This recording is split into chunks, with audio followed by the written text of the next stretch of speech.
like literally? What's that?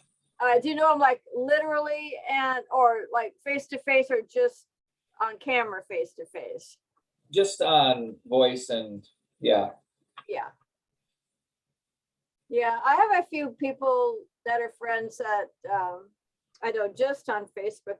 I have several friends now. You know, I lived in a commune, right? Yeah. So, you know, I have a lot of friends even today that I knew way back then, and that's like 50 years ago. Wow. That just kind of blows me away. I'm 71, and I joined the commune when I was 19, so 53 years ago. But yeah, it's interesting to see the different roads that people have taken. Well, it seems to be the life seems to be agreeing with you. Yeah. Yeah, life is good. It's, you know, it's been so weird during the pandemic. You know, not going anywhere. I mean, it's opening up now, but you know, just me and my dog. I'm actually thinking of getting a second dog. I don't know. She grew up in a pack. So, but she's very spoiled of being an only child now.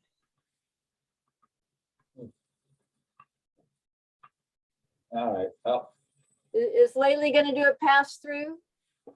what now? Is Laylee going to do a pass through? See, that would be impressive. She's in California. Oh,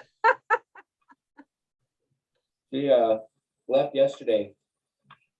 Got on a plane and no, it was no, she left Sunday. Wow, this week is just blowing by.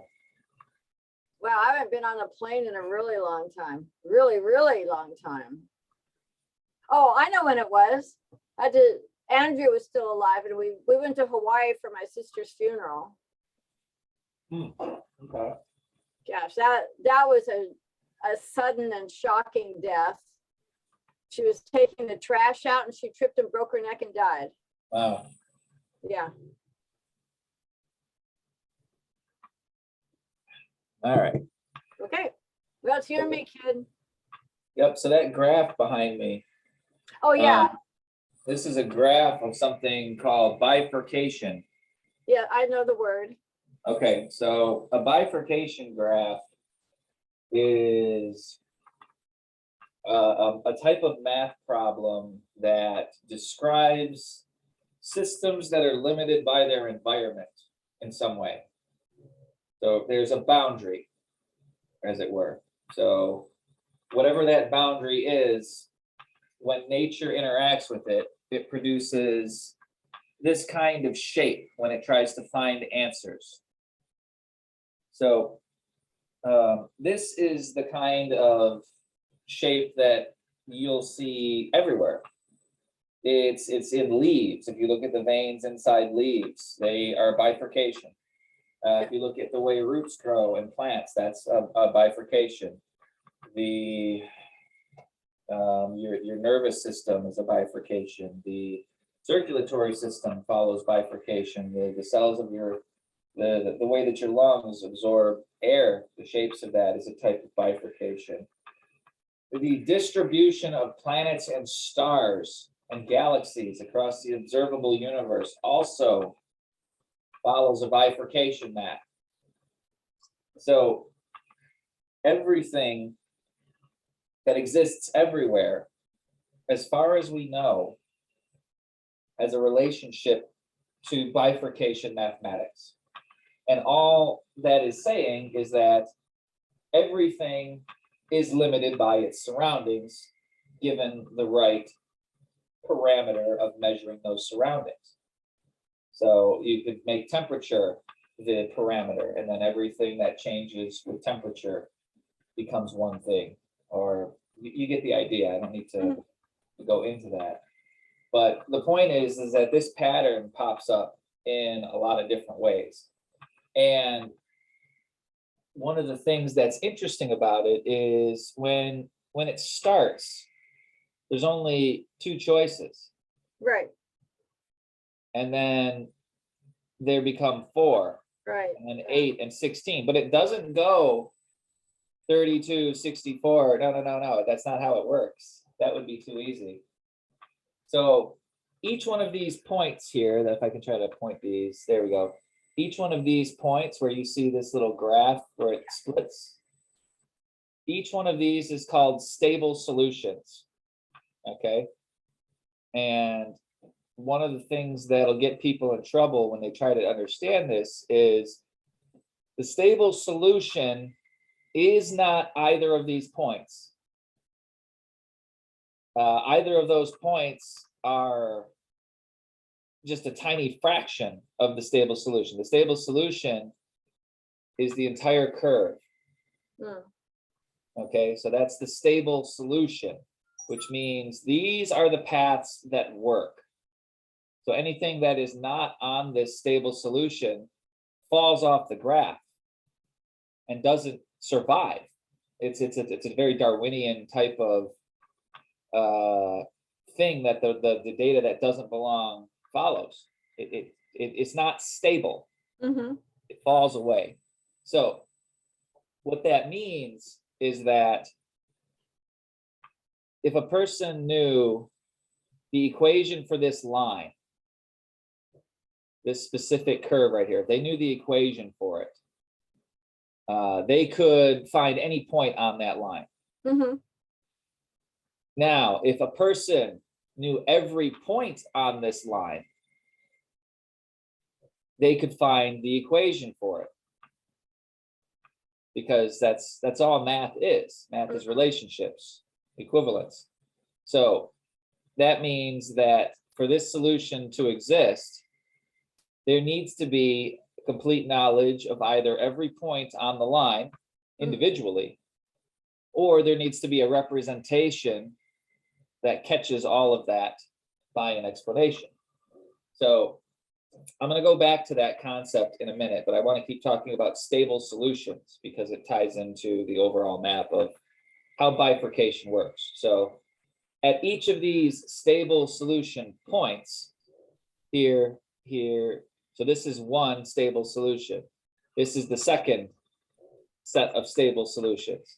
This is the third set and the fourth set. So there's a constant of the universe out there, and I forget which one it's called, but it's a bifurcation constant. And it says that after 4.667 something or other stable solutions, it no longer behaves as splits and it becomes a fractal. So that means that enough complexity has formed such that the stable solutions now include all of the points, increasing number of those points. They become relevant.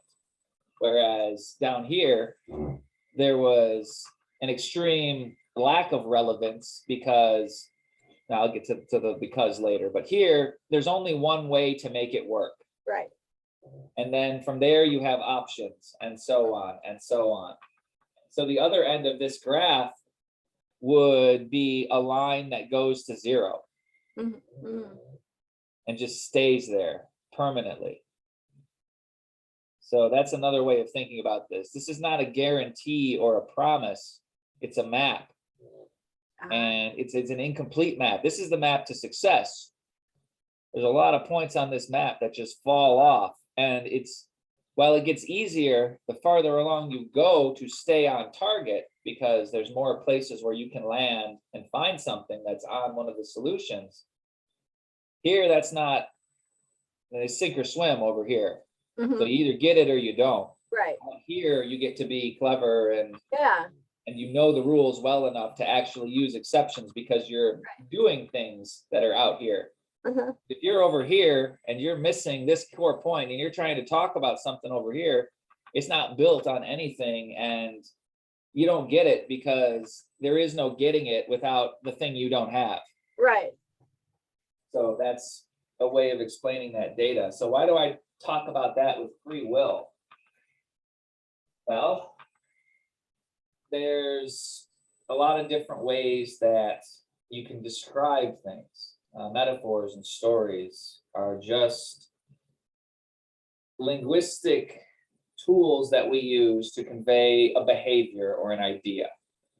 So what I'm going to do is I'm going to tell a story about bifurcation theory and free will and how that relates to consciousness in general to create what I believe is the best map we have so far of what free will can look like.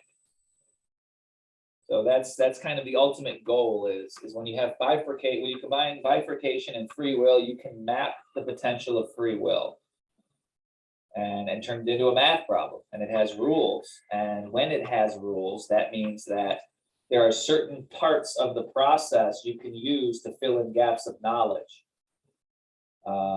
If free will behaves like bifurcation, well, then that tells me something.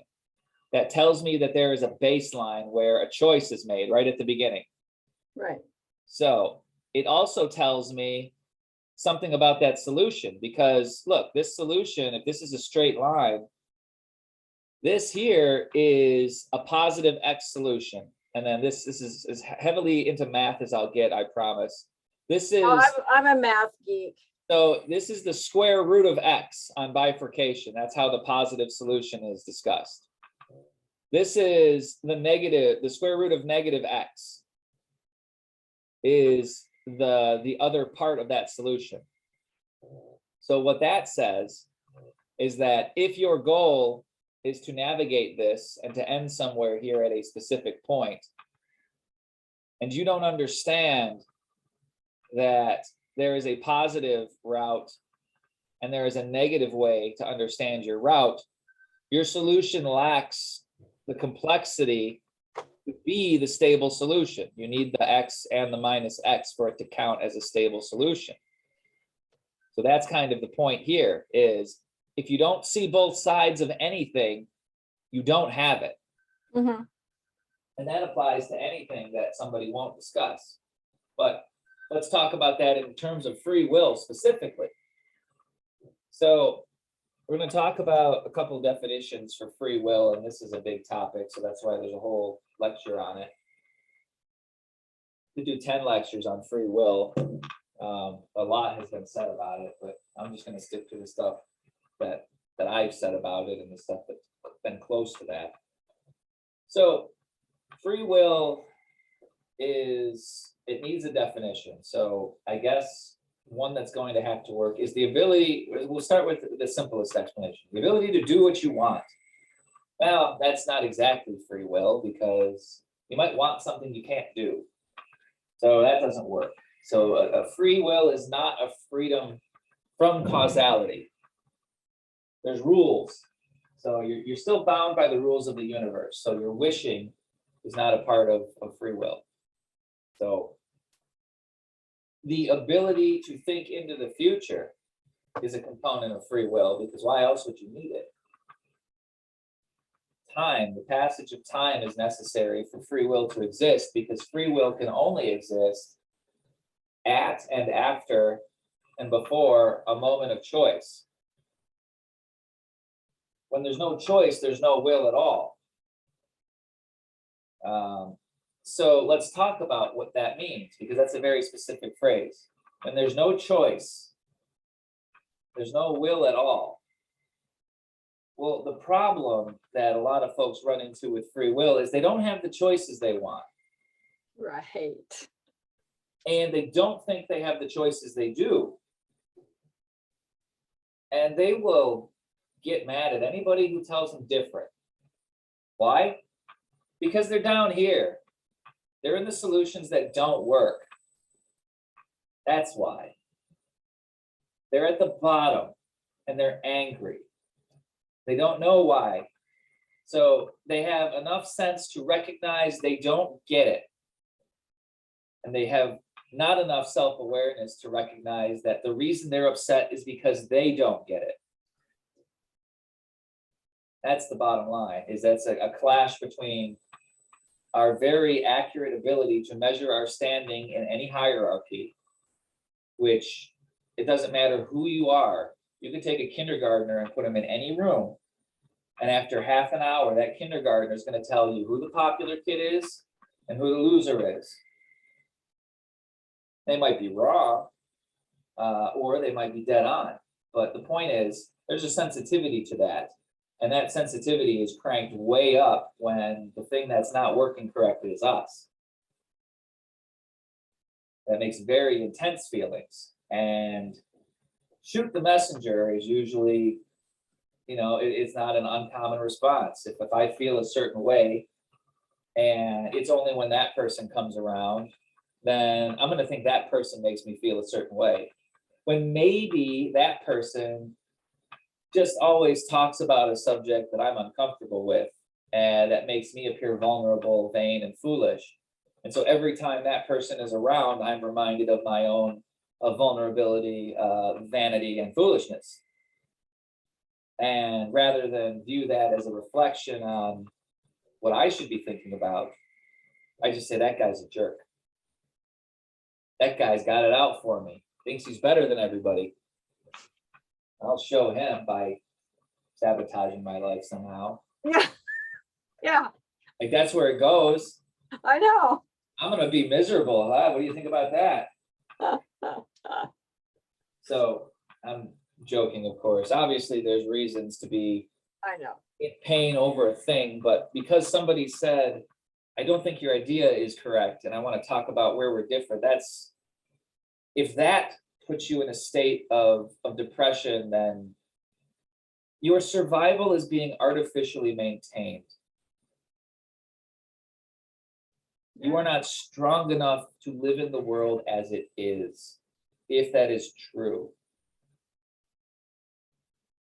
That needs to be a wake-up call, and not a wake-up call for what other people need to do, because what has happened in that moment is the physical ability for humans to make their surroundings weaker than they are has met its limit. That's what it means when your ideas can't survive an encounter with another idea. So that's kind of a big deal when the response to, I don't think you're correct, is anything except curiosity. Dismissal would be more productive. At least you're not wasting rage. It is literally a punishment of the self. That's all it is. And most of the time, that punishment is designed to elicit some sort of pain. And then that pain, well, that gives a person options, because now they have a fuel source. It's a very dirty fuel source, but it's reliable. So you could produce that pain and own it and become the greatest victim in the world.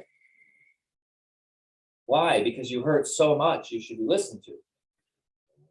Doesn't matter that the one putting all of that pain is you, and you go places to find it, to be offended.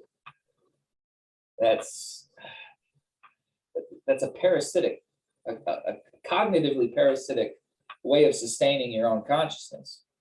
You're reliant, that person, that hypothetical person, becomes reliant on what other people create to give them justification for pain, which then should elicit from them some sort of compensation, because they were the ones responsible for giving them the pain in the first place.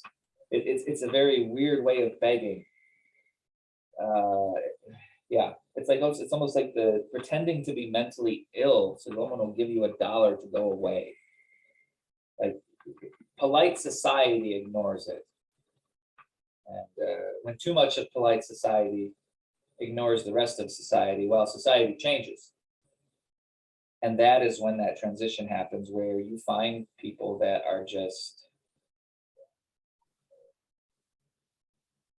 you can't do anything except laugh at them, because that's the kindest thing a person can do when they're confronted with that level of idiocy.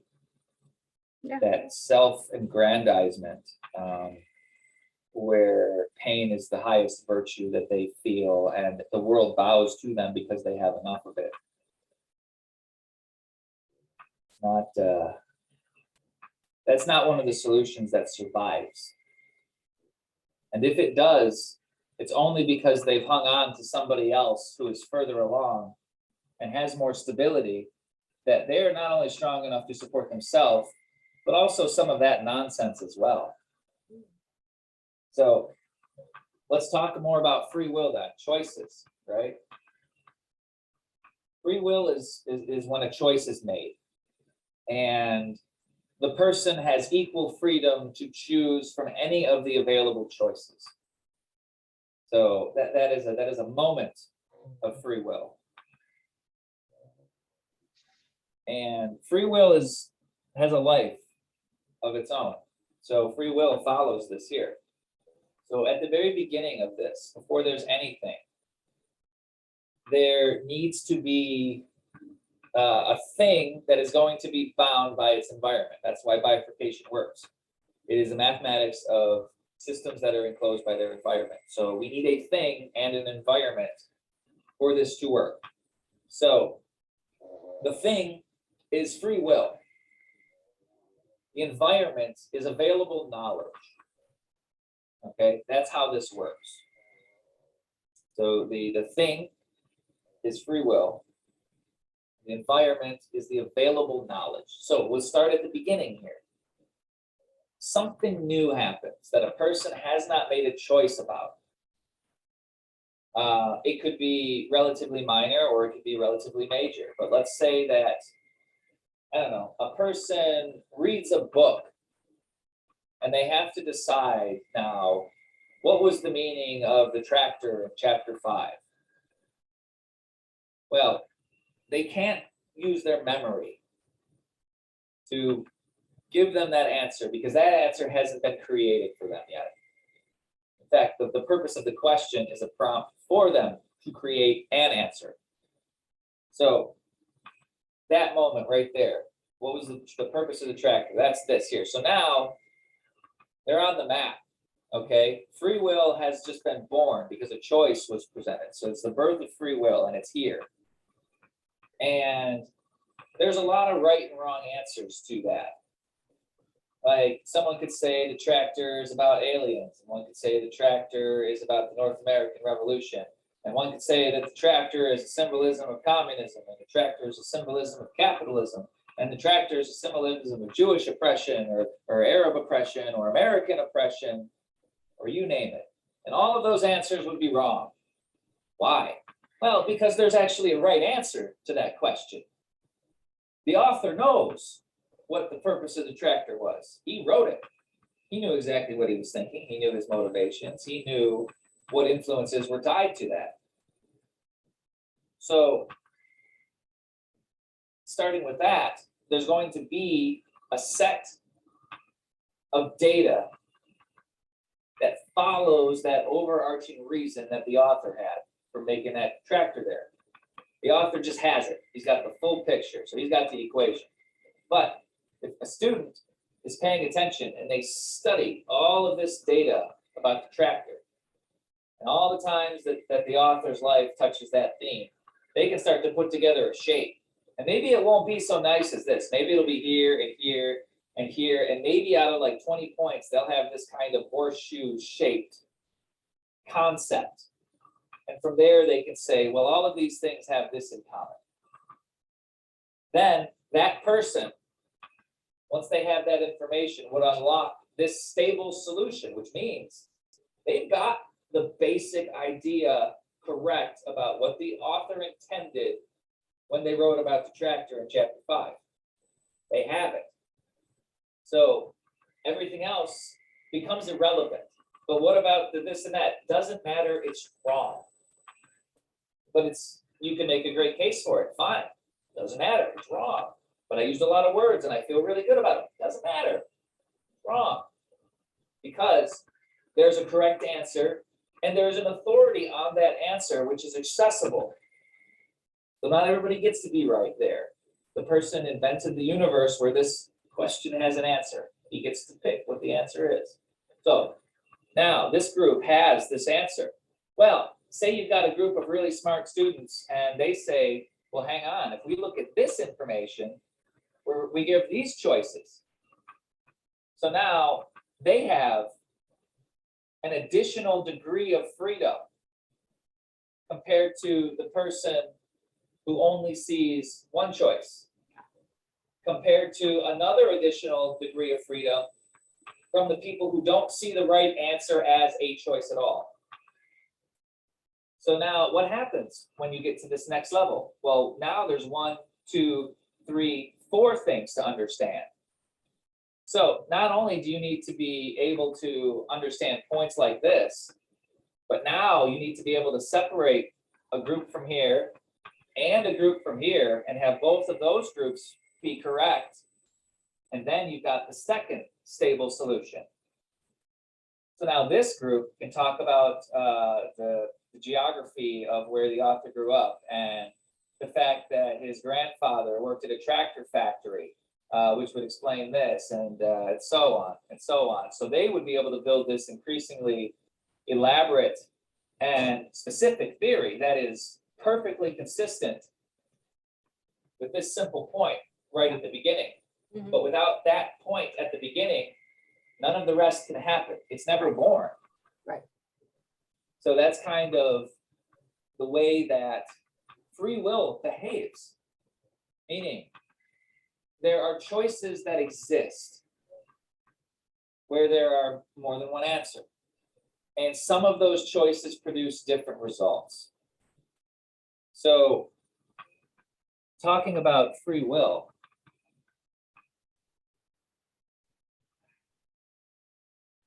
let's start at the beginning. Do people have free will? Well, that's an answer, and it should be on the question of the free will graph, if the free will graph is allowed to exist. So, just for the sake of the hypotheticalness of it, let's say, does free will exist is a question. So, okay, does it exist? Well, let's start with no.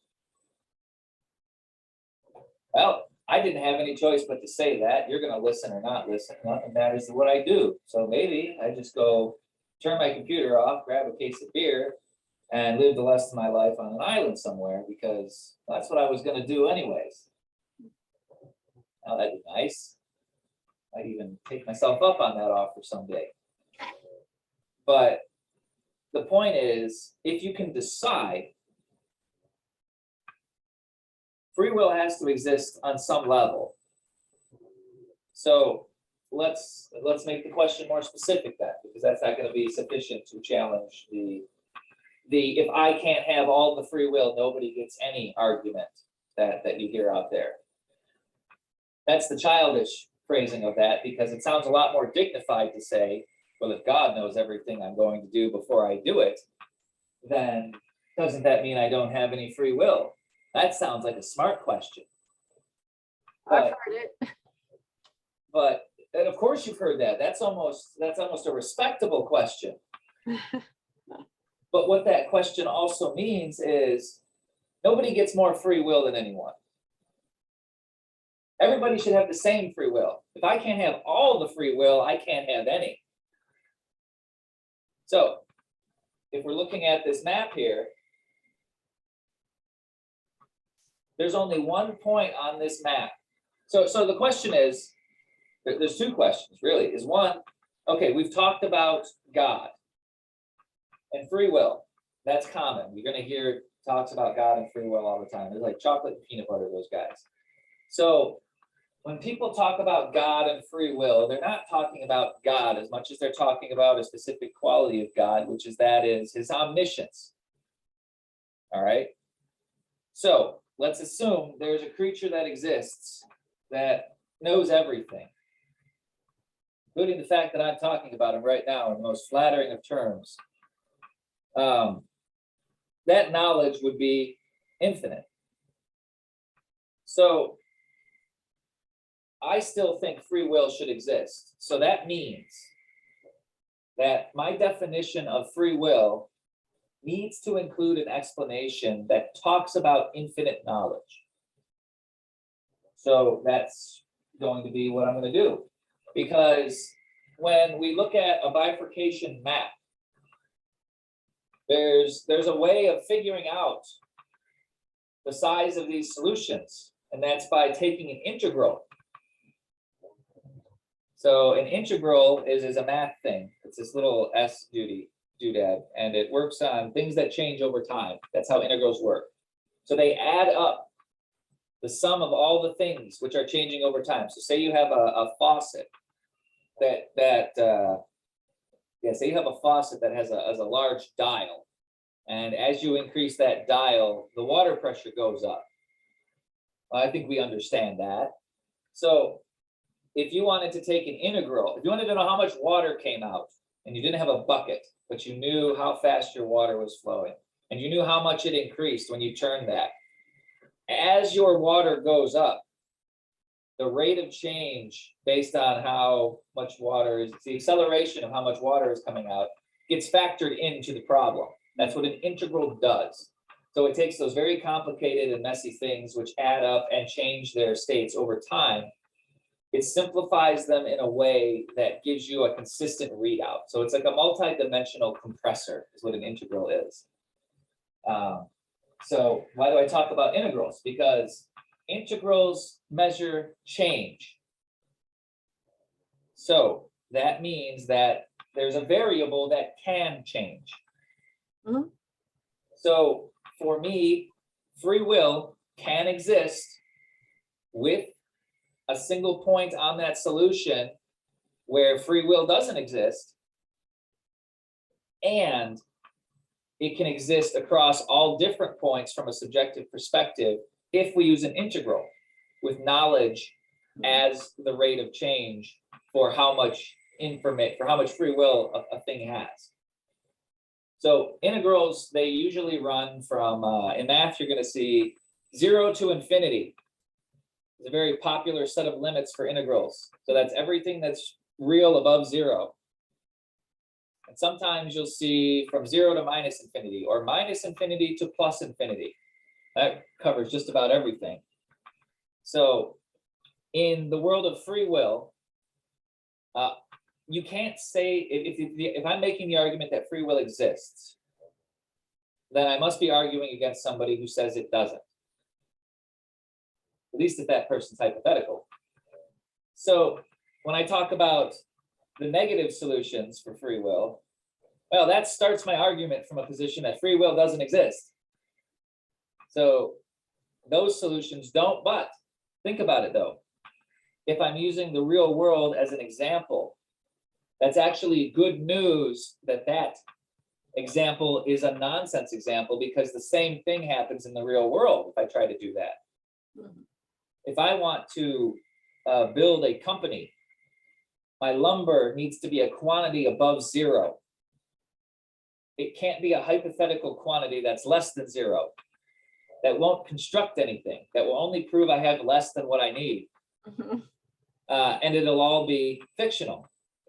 So the same thing happens when you take that negative free will concept. It turns into microwaving the idea of number 4, which is a euphemism that I use for all of the words in that question make sense, but there's no logical coherence behind it.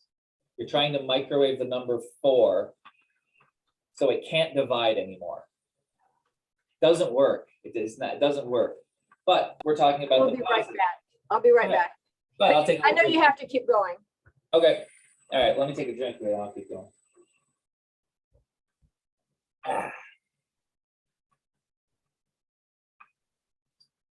All right. So free will as a thing that changes over time following a bifurcation integral. Knowledge is the variable. So knowledge of what? Well, if knowledge is information that a person has, that knowledge needs to be tied to something, because otherwise it just exists as an idea. So what it's always tied to is the question at hand. So there's a choice. Free will has been born, and a person has a set amount of relevant or irrelevant knowledge, depending on what type of question has been asked. So if they're asked a question they know something about, then their knowledge is high. And their amount of ability to navigate freely inside that space to reach whatever outcome they wish is increased. Say, and I'll show you an example where a person's free will is infinite. A person's free will becomes infinite when their participation is required for them to believe something. And I'll take that a step further because there are ways to influence that. But when that person is explaining their subjective experience, they are God in terms of authority, because the subjective life of every individual is so vast and complex and unique that no amount of superhuman brain quantum powers would ever be enough that one person could ever go inside another person and tell them they don't believe what they're saying. They could be wrong. They could be mistaken. They could be full of half-truths, and who isn't? Because most of the half-truths we believe are the wrong halves of truths that we've decided aren't the truth, and those are the ones that get you in trouble the most. But that's what the limit of a person's free will is. I see what I see. I understand what I understand the way I understand it. That person's knowledge of that is infinite because they created it. So if you're having a conversation with somebody, you're wrong might be true, but it's never useful, because if people cared about being wrong, they wouldn't talk about why. They would just reach the decision and move on. You're wrong. Okay. Well, that's not what it's about then. It's not about being wrong. Not entirely. So when I talk about the concept of free will and knowledge, you can take that into the everyday example. So I'm going to talk about free will as a unit of measurement. Different way of explaining free will, and that's all that an integral does. An integral is a unit of measurement.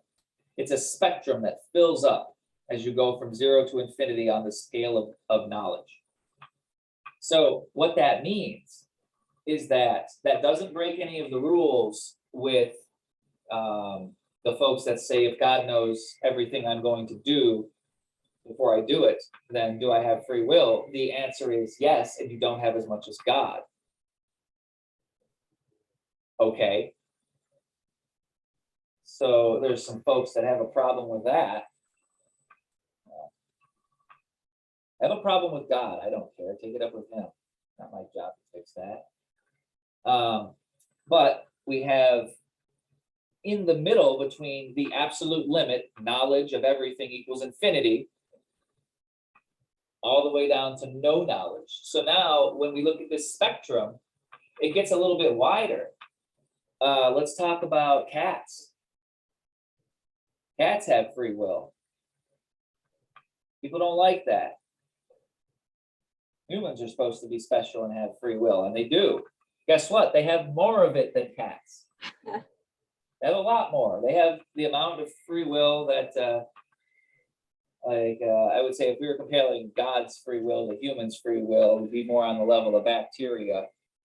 Bacteria, they get to make choices.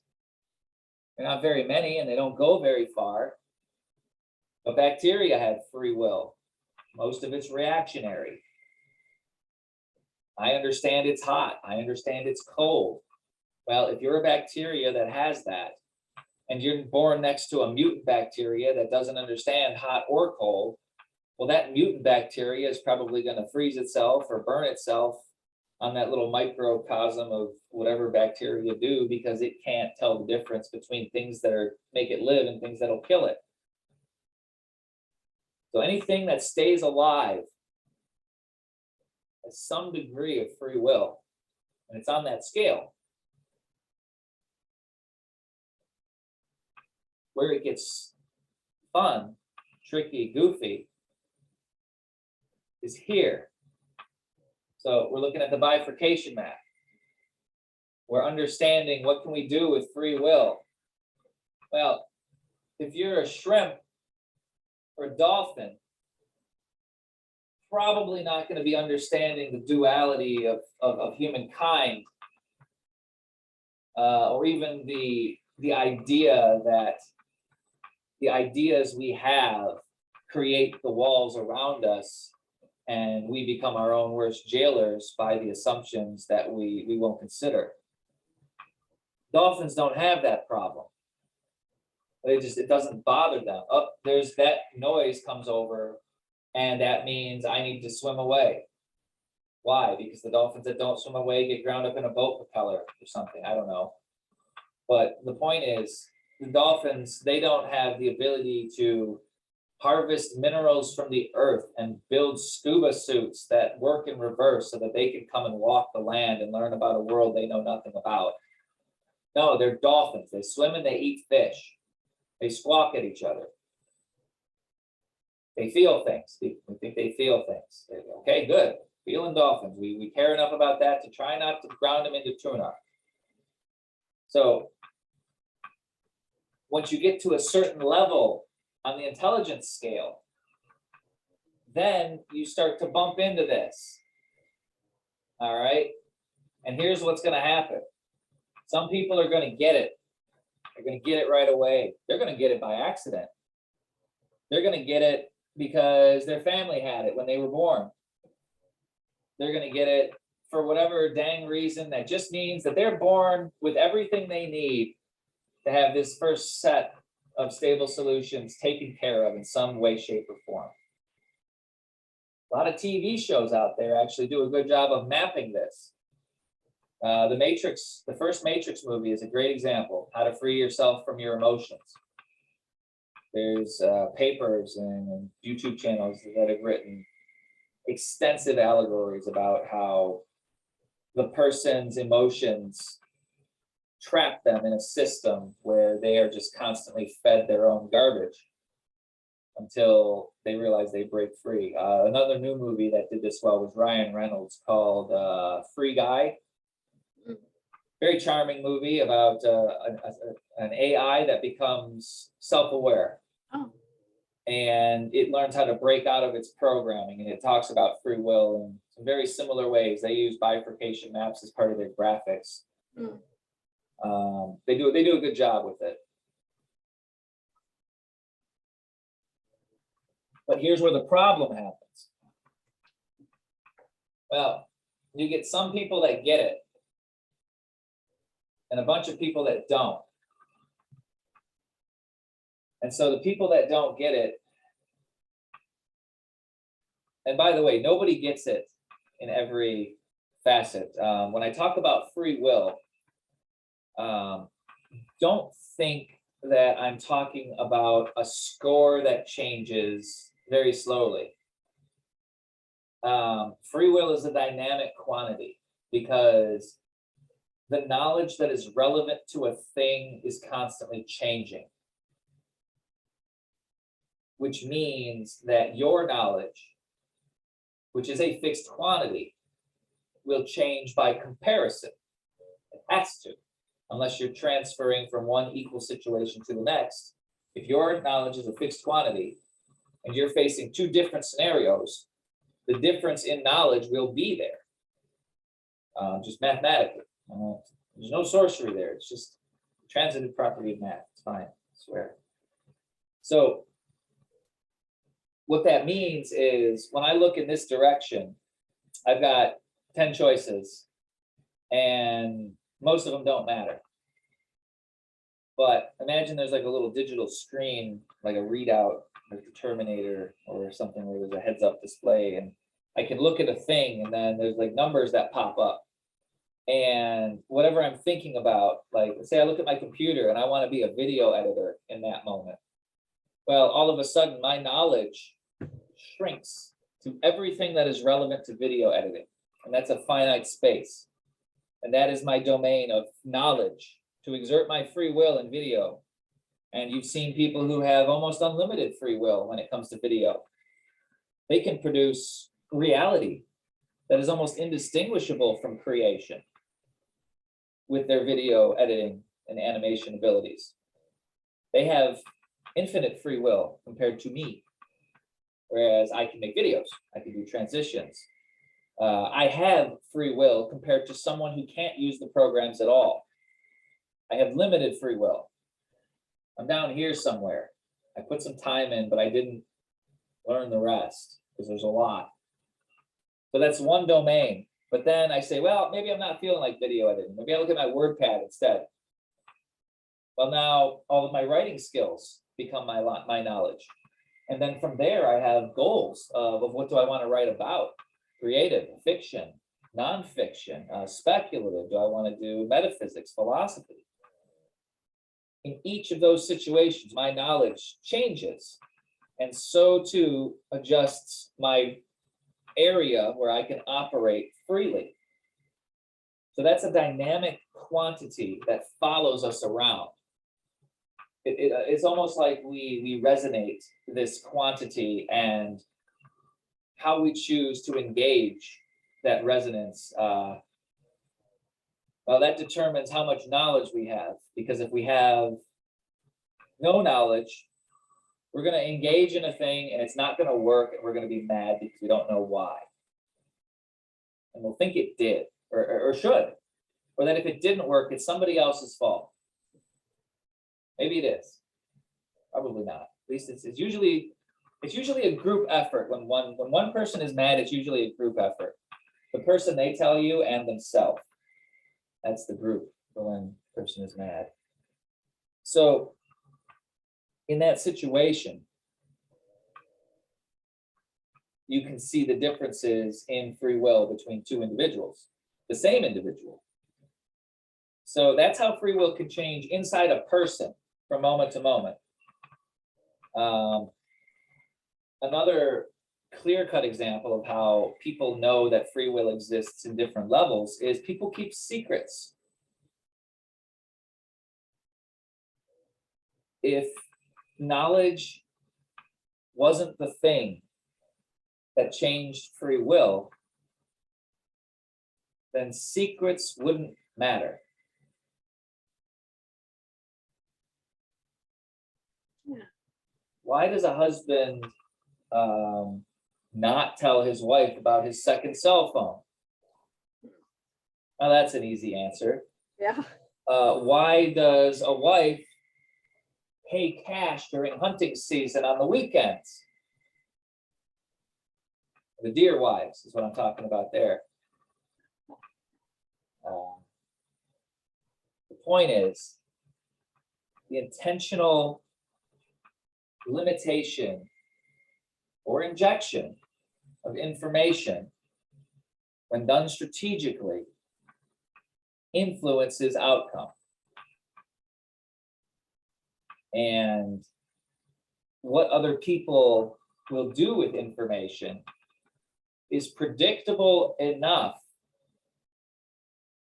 that somebody can understand keeping certain pieces of information a secret will prevent chains of events from ever happening, because the choice simply won't be there. So let's talk about relative free will then. So that's the concept now. That's the way that free will maps itself. So I haven't forgotten about the people who say if God has all the free will, then I don't have any. Their point exists in my theorem. And in addition to their incomplete position that ignores the rest of what I'm talking about, I add to that stable point they've identified and have wrongly declared the only one, and I can't be more clear about that. Then too is added a measurement, because in physics and in math, you can't measure anything with a point. A point is a zero-dimensional object. You can't ever arrive at a point. The Heisenberg uncertainty theory says that there is no way that we have discovered physically yet to specifically locate the object of anything. Because the way that we understand measuring objects interacts with them on some level enough that the act of measuring them changes the outcome, or influences the outcome, or begins an outcome. So anybody who says they have a point means they have a destination, and it's not a precise one. So if a person is trying to make a point, then they become a thing that has no free will. Because everything leads to them in that specific instance. There are no choices. Why? Because there's no solutions on a point. A point is one number. X equals 1 is a point.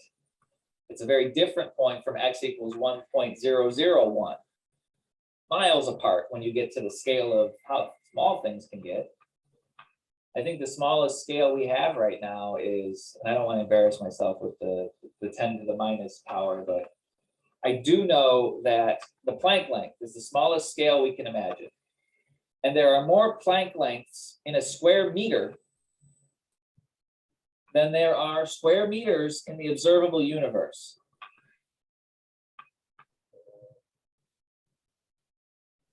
A lot of square meters. And that's how small the measurements can get on a graph. So if you think that two people ever have the same point, they don't. Except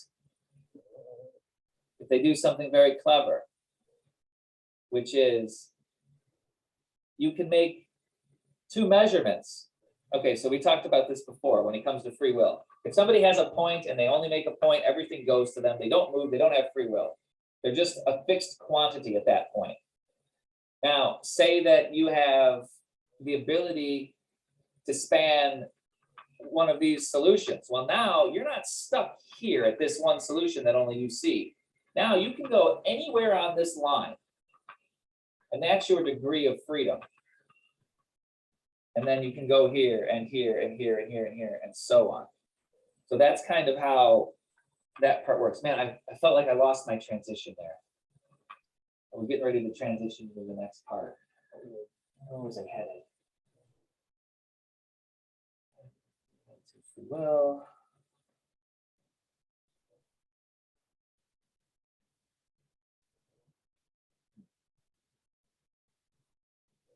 take a drink of water. Remember what I was feeling.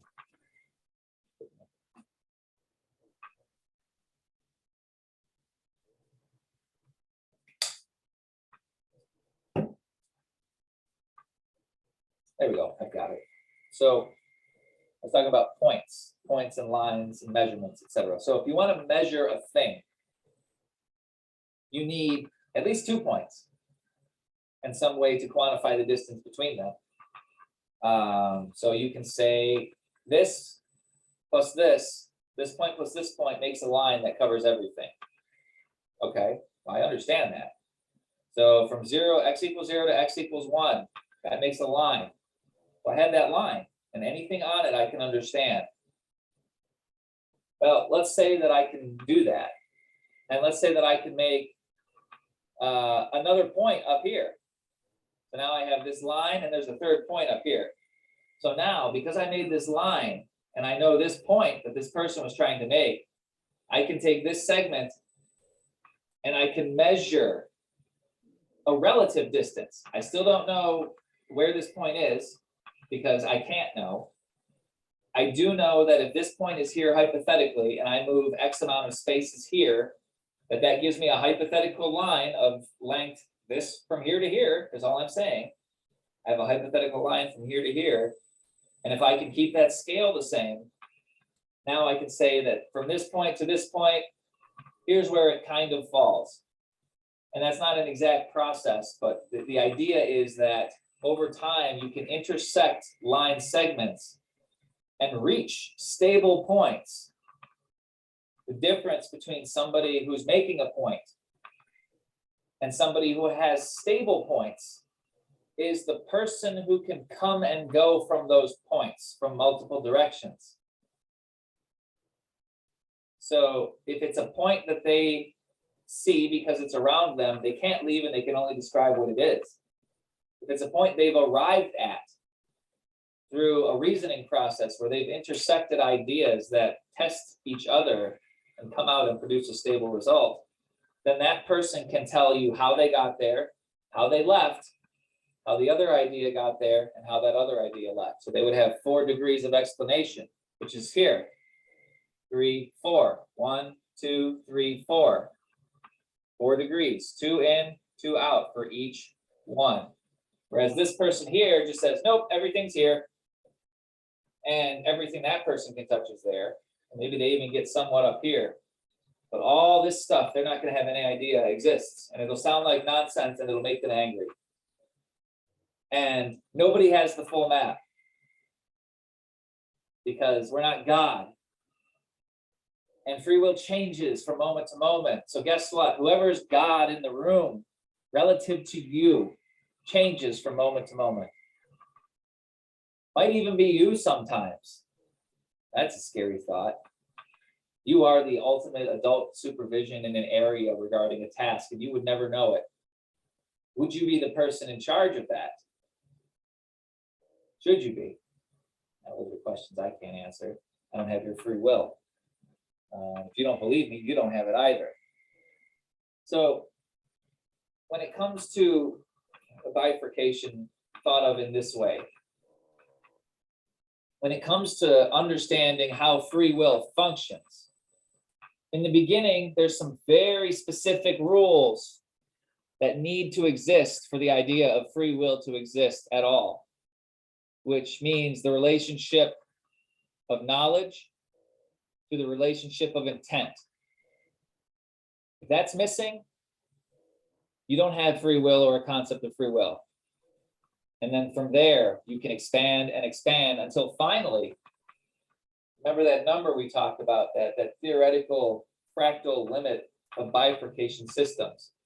You get to the point where the concept of free will itself, okay, the concept of free will becomes a closed shape to you. Free will itself can become a stable solution, which means you just have it, which means you get the full fractal. Everything that is contained within the idea of free will is wrapped up inside this set of equations, and there's only so much of it to learn that is relevant, is the point of that limit. Because once you reach that limit and have that fractal vision of all of your choices, a different way of saying that is almost every point has a path to it. And at that point, one of the prerequisites of reaching this point at all is the ability to extrapolate from incomplete data. And the amount of data that is relevant increases the further you go. So here, the amount of relevant data is very low, but it's very specific and very important. So if you don't have the relevant data, you don't have anything. But if you do have the relevant data and you make it past the first few steps, now when you get here, almost everything is relevant. If it doesn't violate the stuff that you know makes it work. So this is where the real creativity happens. You have the core concept, you have the physics engine, you have the rules of the universe that don't change. So now, as long as you don't fuck with those, anything you put out here is theoretically stable. So that's how consciousness grows, and that's why it grows exponentially. So now, when you look at this bifurcation map, I just used it to describe free will as knowledge increases. Well, if we want to take a look at consciousness, consciousness is a bifurcation map as free will increases. So I want to say that again. Free will is one spectrum that we have that follows bifurcation. The knowledge we have, and the more knowledge we have, increases our free will in this pattern. So this graph, let's say if you add it up, so if you took an integral of this graph at any specific point, you could say, I am here, and that means I have this much knowledge, and you did an integral and added all that up, you get one number. And that number is just a valuation. And that's fine, because all that matters is that the number can exist. Because now you can measure that number as it changes over time. So say maybe I have this much free will when I'm young, but now I have this much free will when I'm older, and maybe I get this much free will and then I die. Okay, great.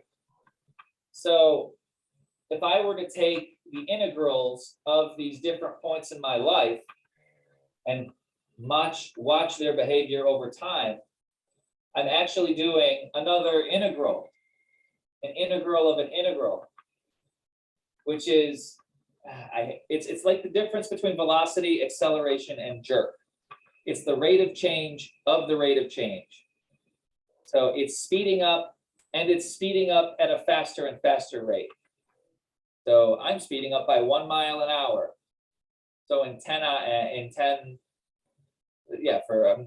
up 1 mile an hour per second for 10 seconds. So now I'm reaching 10 miles an hour at 10 seconds. Well, you could say I'm speeding up at 1 mile an hour per second, which means second one is I increased by 1 mile an hour. But then I increased by another mile an hour. So now I'm 3.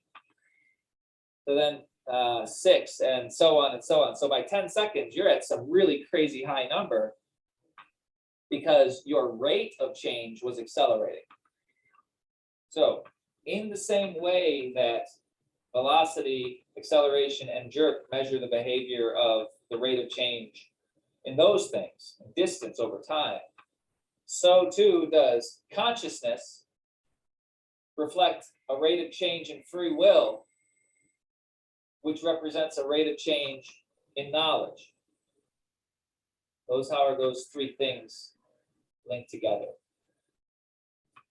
So when I talk about free will and bifurcation, that's what people talk about refer to when they talk about higher consciousness. They're sensing the stable solutions. There are things that a person can figure out which are compatible with life that are not intuitive. There are rules that systems follow that aren't obvious that can become obvious. And when that happens, there's huge advantages to the thing that discovers those patterns. And those advantages can be anywhere from trivial to earth-shattering.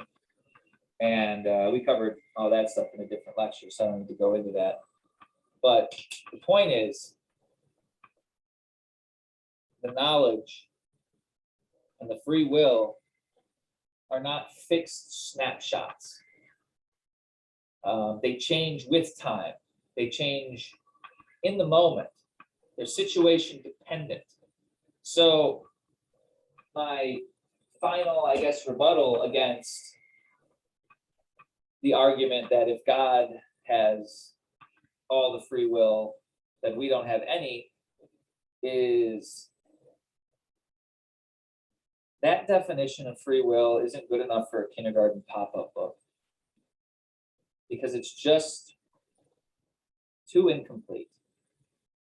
It covers one point of infinity, and because it's so certain of that one point, feels no compulsion to explore the rest of infinity and find that the stable solutions do exist outside of that one point, which include the system and expands the system that they have discovered. So yeah, I can't really be nice to that idea because it's just weak. And at the core, most of the time, that idea just evolves into an emotional,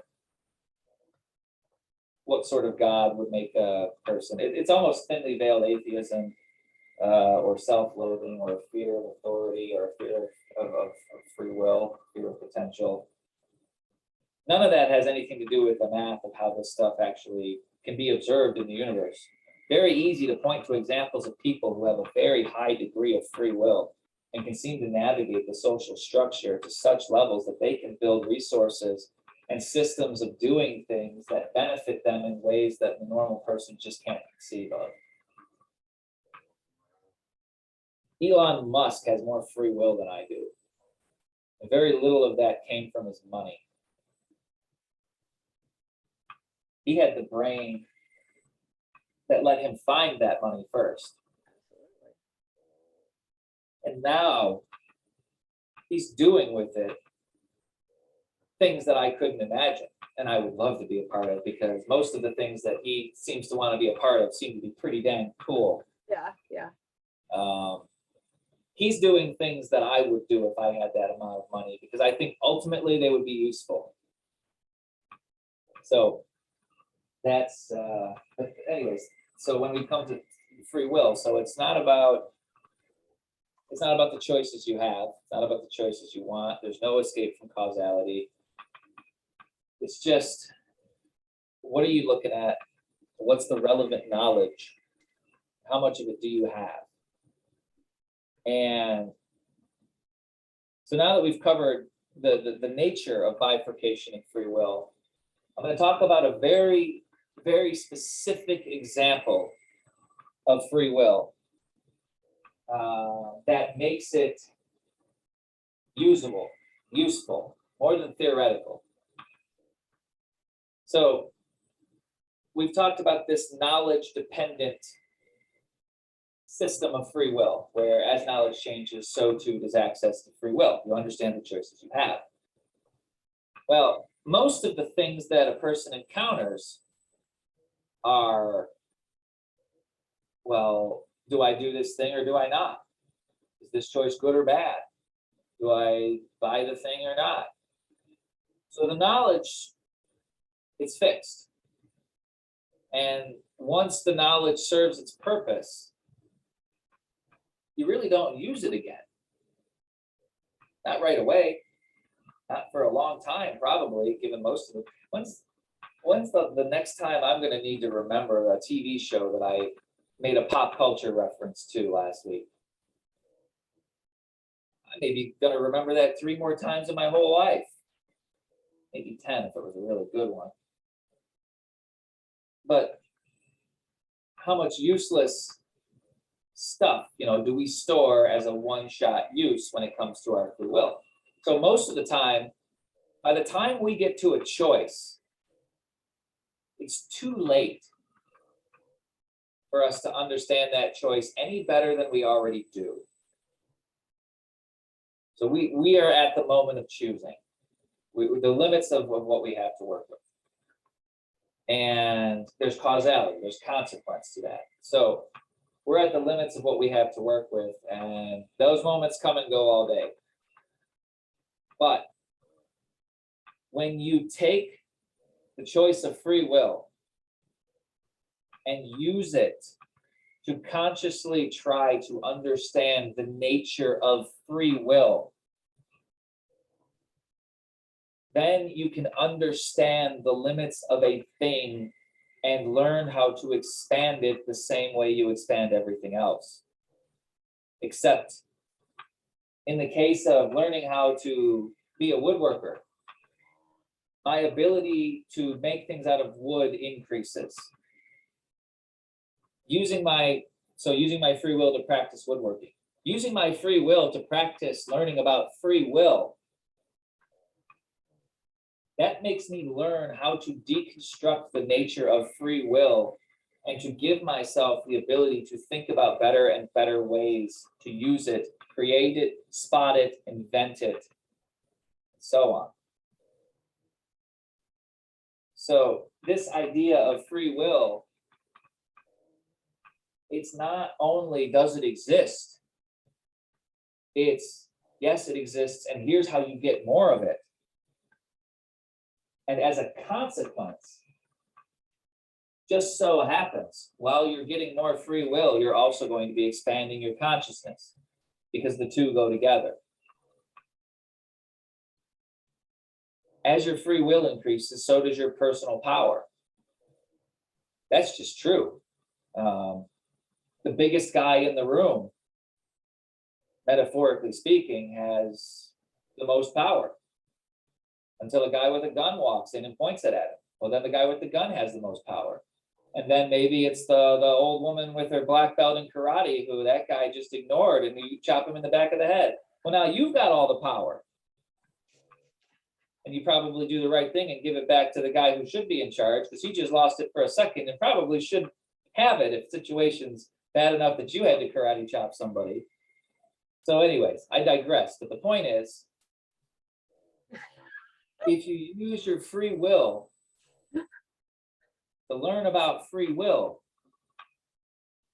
you can get more of it. And free will, consciousness, and power are all the same thing. So it goes back to the whole, the Bible has a great example of this when it comes to power, okay?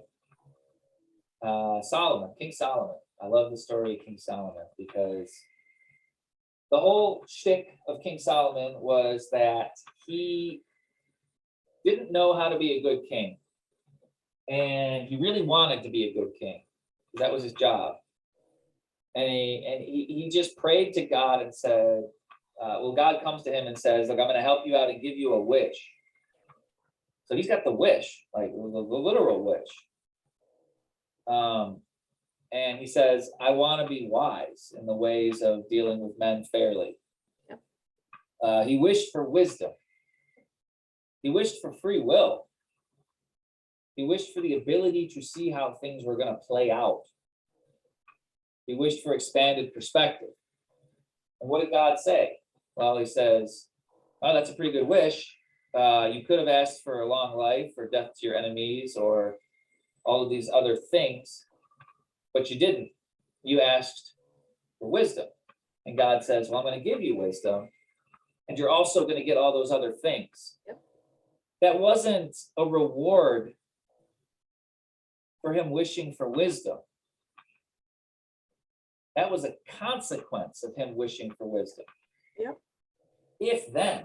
So the folks who are what's the word? Skeptical. Skeptical is not even the right word because these people are downright maliciously nitpicky. The people who are going there to find things wrong with it, in or out of context, that's the group I'm talking about, will say that God gave him all of those things because he was some sort of reward for a moral decision. And that's why it's a bad God or whatever. There's usually some stupid reason to make God look bad because apparently if you can come up with an idea for God, it's within your reach to mock that idea. Fine, mock the idea of God.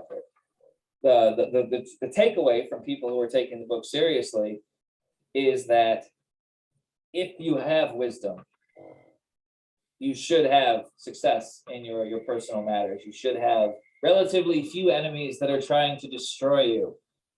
You should have a relatively stable home that is not engaged in warfare with its neighbors, either metaphysically or physically or spiritually, or on Facebook, on the streets.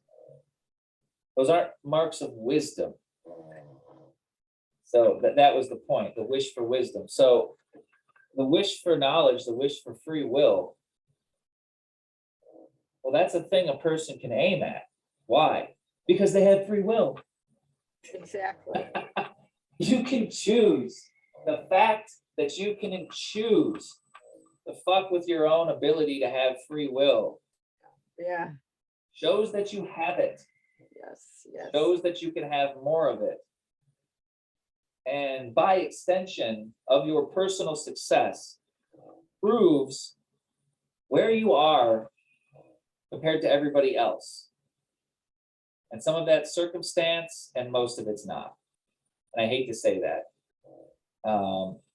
It's a yes and of epic proportions. Yes, this person was born into all sort of travesty, and they stayed there. And they didn't fight to the death because what was wrong about their life wasn't important enough for them to risk losing what they had.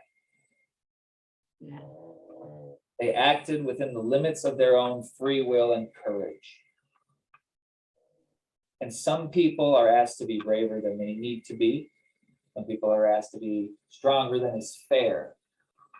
And some of the most tremendous examples of humanity have come from all of those situations. More so than the situations that everybody seems to think exist everywhere they are not. The happy, I don't know, the happy white guy who never has a problem in the world. That would be me, right? I just got everything going for me. Look at me. I'm a man, and I'm white, and I'm not ugly. Not particularly handsome, but I'm not ugly. So I got everything going.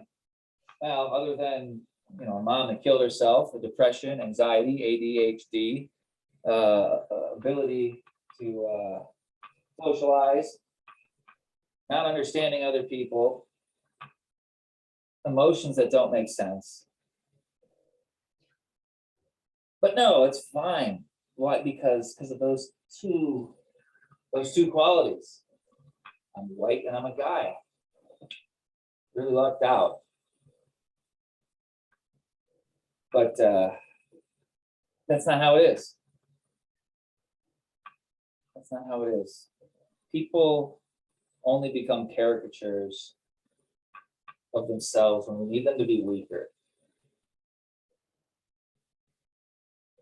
And the reason we need them to be weaker than they are can be a lot of reasons. But usually those reasons is it's too strong to stand up to how they actually are. So you got to shrink them down. So you take away all the parts that make them strong and complex and human, and you leave the goofy cardboard cutout parts that are fun and that are easy to knock over.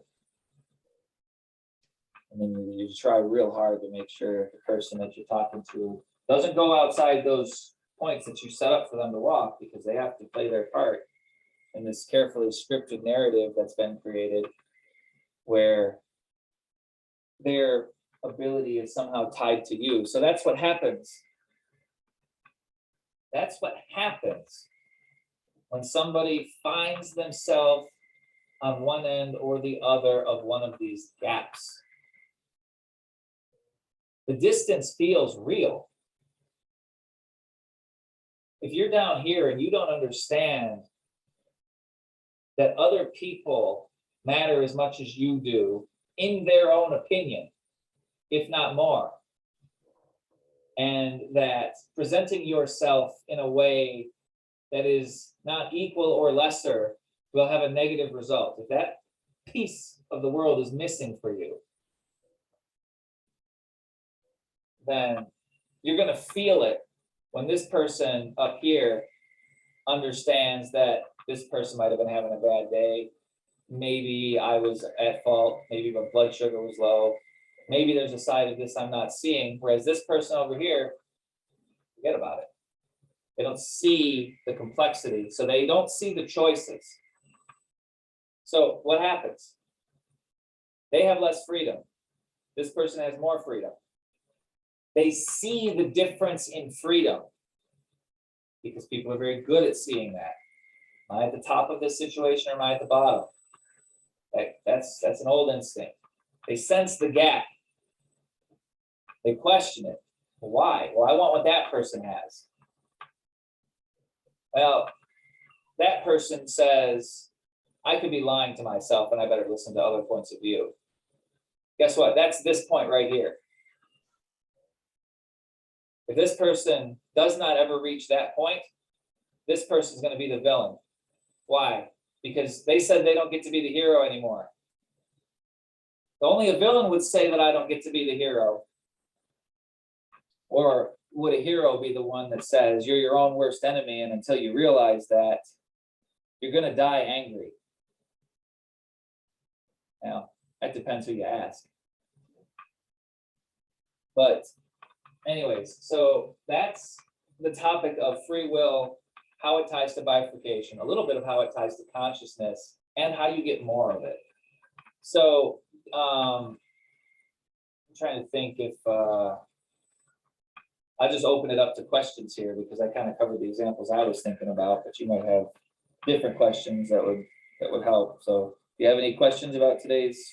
Actually, I don't. I mean, like, we are on the same page. I mean, I am the old lady with the black belt, as you referred to. That's right. Yeah. But yeah, I mean, this makes total sense, you know, as you know, being old is an advantage because, you know, I've put in a lot of years. Met a lot of people, dealt with a lot of people. I've lived in a commune and I've lived alone. And I like the whole concept and the way you explained it. It makes total sense. That's nice. You mentioned living on a commune. Like, I know you've mentioned that a few times. What prompted the decision? Well, okay, so it was 1969, way before you were born. I was living in Costa Mesa, California at the time, going to Orange Coast College. And it was the very beginning of what was later termed the Jesus People movement. And I became a Christian, and there was a commune just starting here in Oregon of a lot of people that came to know the Lord at Calvary Chapel, Costa Mesa at the time. And, you know, it was just this migration, and I went and had 77 acres. And pristine land. It did have a well was sunk, so we had water, and we built it, and it's still there. And how did all the logistics get handled? We had some smart people running things. Yep. And I am still friends with who was the head pastor at the time. He lives in Arizona now, in Phoenix. He is a pastor of a church. And did the church run government? Yeah, I mean, we're all subject to the laws of the land, you know. I mean, yeah, is the pastor, like, if the pastor says we're not planting tulips for whatever reason, does everyone kind of go with that? Pretty much. Okay. Although, I mean, he was always open, you know, to, okay, maybe tulips are wrong, we'll grow roses. You know, someone else suggested, you know, no, he wasn't authoritarian. Right. He was a leader. Was he just the guy when you needed a final say? Yeah. Yeah, that's kind of a good way for a leader to work. They put you in a closet and haul you out when you need a decision, and everyone agrees to follow it. He's a really good man. Someone I love and respect. Although I haven't had a lot of contact with him in the years since. We probably talked, maybe a year or so ago. Yeah. But that was where I met my first husband, who was the biggest mistake of my life. But I am still friends with many people. You know, what happened is what made it blow apart were the feds. I can't remember all the logistics of it, but they wanted to break it up, because we ended up having houses all over the country, communal houses. And then the government wanted a peace, and you know, it just, you know, it ended. And I'm trying to think, somewhere in the late 70s, maybe early 80s.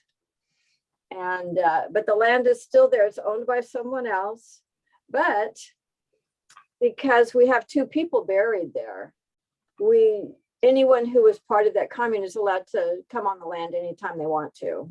You know, the last time I was there, and Andrew was alive, so it's more than 8 years ago. Yeah. It looks really pretty much like it did when we left it. They have made no improvements whatsoever. It wasn't an industrious group. Pardon me? Wasn't the most industrious group. We were an industrious group. Since it broke, since during the gap, there was nobody there. You said improving it over time. Well, another group hasn't. They've been there a very long time, but they have made no improvements. Yeah. You know, the bathhouse that is there, we put that there. You know, all the plumbing, you know, a laundry room and all that, that's there. But and a full service kitchen. And probably not too far away from needing to study that kind of stuff. I'm gonna need housing and building options for what I got going on too.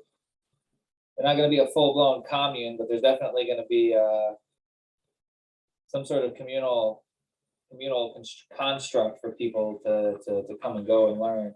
And it can really work. Now, there's yeah. a lot of them that have not been successful, a lot of communes that have not been successful.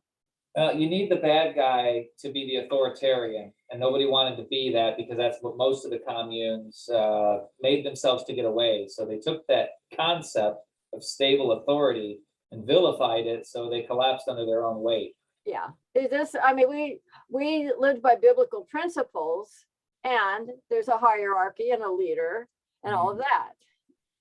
And I still look back on it as one of the most growth spurt in my life, you know, biblically speaking. Well, although that's ongoing, you know, 50 years worth. But it was a really good experience. I mean, yeah, shit happened. It did. But it's how you deal with it and move on and not get bitter. There's people that are bitter with their experience there. And but you know, Andrew, my husband Andrew was there. I wish I'd married him instead of Jack, but I didn't.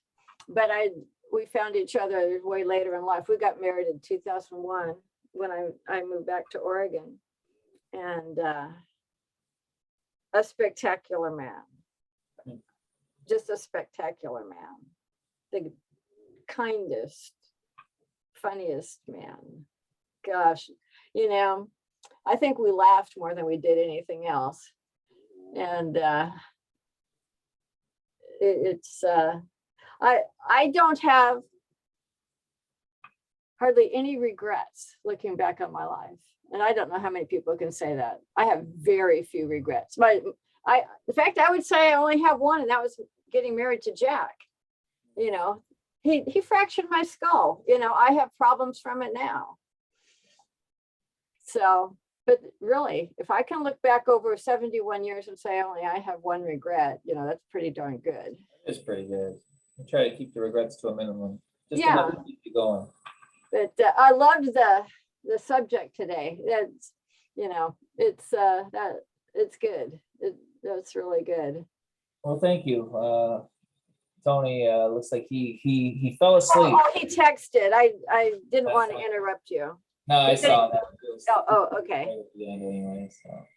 All right, well, I'll see you next week. Yeah, I have it in my phone now. All right. I've got my whole schedules are based on the ringy dingies in my phone, even feeding the dog. I gotta start doing that more. My wife thinks it'll help me. At first I had all the same ringtone for my notices, and you know that feeding the dog is 2 of them, and she'd come running at every ringy dingy. So I changed just hers, and she had it by the next day. There you go. She only reacts to her ringy dingy. That's funny. So, all righty, my friend. Thank you very much. I really enjoyed that. Okay, good. I'll do it again. All righty. See you next week. All right.